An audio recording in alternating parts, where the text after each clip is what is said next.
Sun Tzu, The Art of War, Part 5, Energy. Sun Tzu said, the control of large force is the same principle as the control of few men. It is merely a question of dividing up their numbers. Fighting with a large army under your command is no wise different from fighting with a small one. It is merely a question of instituting signs and signals. To ensure that your whole host may withstand the brunt of enemies' attack and remain unshaken, this is effected by maneuvers direct and indirect. That the impact of your army may be like a grindstone dash against an egg, this is effected by the science of a weak point and strong. In all fighting, indirect method may be used for joining battle, but indirect methods will be needed in order to secure victory. Indirect tactics, efficiently applied, are inexhaustible as heaven and earth, unending as the flow of rivers and streams, like the sun and moon, they end but to begin anew. Like the four seasons, they pass away to start once more. There are not more than 5 musical notes, yet the combination of these 5 give rise to more melodies than can ever be heard. There are not more than 5 primary colors: blue, yellow, red, white, and black, yet in combination they produce more hues than can ever be seen. There are not more than 5 cardinal tastes: sour, acrid, salt, sweet, bitter, yet combinations of them yield more flavors than can ever be tasted. In battle there are more than 2 methods of attack, the direct and the indirect, yet these two in combination give rise to an endless series of maneuvers. The direct and the indirect lead on to each other in turn, and like moving in a circle, you never come to an end. You can exhaust and the possibilities of their combinations. The onset of troops is like the rush of a torrent, which will even roll stones along in its course. The quality of decisions is like the well-timed swoop of falcon, which enables it to strike and destroy its victim. Therefore, the good fighter will be terrible in his onset and prompt in his decision. Energy may be likened to the bending of a crossbow, decision to the releasing of a trigger. Amid the turmoil and tumult of battle, there may be seeming disorder and yet no real disorder at all. Amid confusion and chaos, your array may be without head or tail, yet it will be proof against defeat. Simulated disorder postulates perfect discipline. Simulated fear postulates courage. Simulated weakness postulates strength. Hiding order beneath the cloak of disorder is simply a question of subdivision. Concealing courage under show of timidity presupposes a fund of latent energy. Masking strength with weakness is to be effected by tactical dispositions.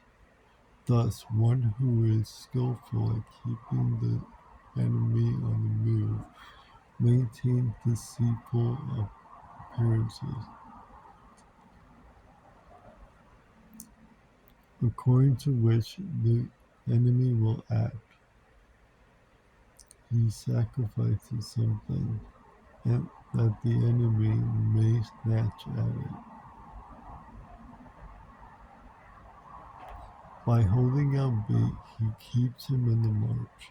Then with a body of picked men, he lies in wait for him.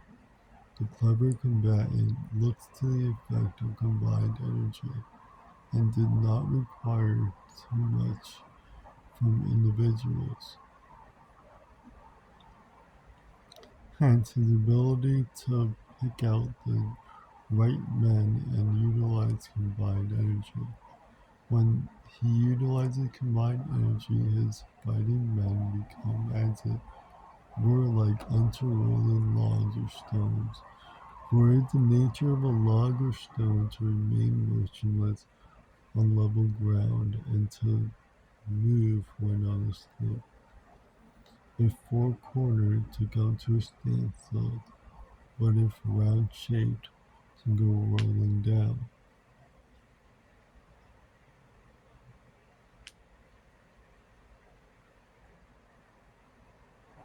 When he utilizes the combined energy, his fighting men becomes. Thus, the energy developed by good fighting men is as the momentum of a round stone rolled down a mountain, thousands of feet in height. So much on the subject of energy. Weak points and strong. Sun Tzu said, whoever is first in the field and awaits the coming of energy will be fresh for the fight. Whoever is second in the field and has to hasten to battle will arrive exhausted. Therefore, the clever combatant imposes his will on the enemy, but does not allow the enemy's will to be imposed on him. By holding out advantages to him, he can cause the enemy to approach of his own accord, or by inflicting damage, he can give it impossible for enemy to draw near. If the enemy is taking his ease, he can harass him. If well supplied with food, he can starve him out. If quietly encamped, he can force him to move. Appear at points which the enemy must hasten to defend. March swiftly to places where you are not expected. An army may march great distances without distress if it marches through a country where the enemy is not. You can be sure of succeeding in your attack if you only attack places which are undefended. You can ensure the safety of your defense if you only hold positions that cannot be attacked. Hence, that general is skillful in attack whose opponent does not know what to defend, and he is skillful in defense whose opponent does not know what to attack. O divine art of subtlety and secrecy, though through you we learn to be invisible, through you inaudible, and hence we can hold the enemy's fate in our hands. You may advance and be absolute irresistible. If you make for your enemy's weak point, you may retire and be safe through the pursuit of your movement are more rapid than those of the enemy. If we wish to fight, the enemy can be forced to an engagement even though he be sheltered behind a high rampart and a deep ditch. If we need do is attack some other place that he will be obliged to relieve. If we do not wish to fight, we can prevent the enemy from engaging us even though the lines of our encampment we merely traced out on the ground. All we need to do is to throw something odd and unaccountable in his way. By discovering the enemy's dispositions and remaining invisible ourselves, we can keep our forces concentrated while the enemies must be divided. We can form a single unified body. It's like unitive, but yeah, we can form a single united body while the enemy must split up into fractions. Hence, there will be a whole pitted against separate parts of a whole, which means that we shall be many to the enemy's few. And if we are able thus to attack an inferior force with a superior one, our opponents will be in dire straits. The spot where we intend to fight must not be made known, for when the enemy will have to prepare against a possible attack at several different points, and his forces being thus distributed in many directions, the number we shall have to face at any given point will be proportionately few. For should the enemy strengthen his band, he will weaken his rear. Should he strengthen his rear, he will weaken his van. Should he strengthen his left, he will weaken his right. Should he strengthen his right, he will weaken his left. If he sends reinforcements everywhere, he will everywhere be weak. Numerical weakness comes from having to prepare against possible attacks. Numerical strength from compelling our adversary to make the preparations against it.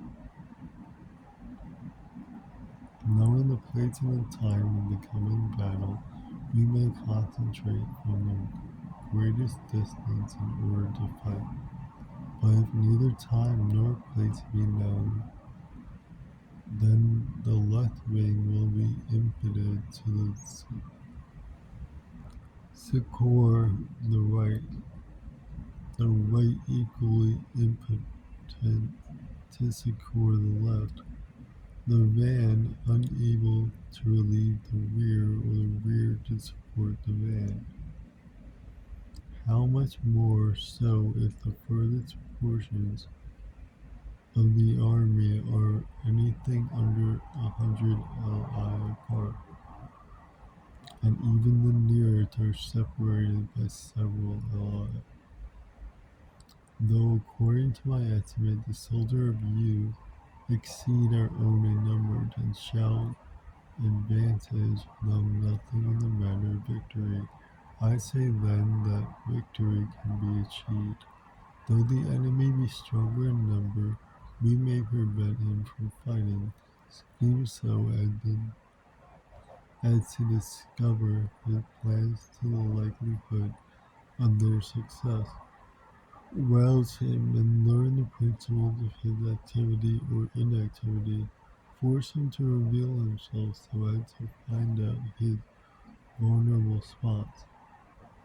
Carefully compare the opposing army with your own so that you may know what strength is superabundant and where it is deficient.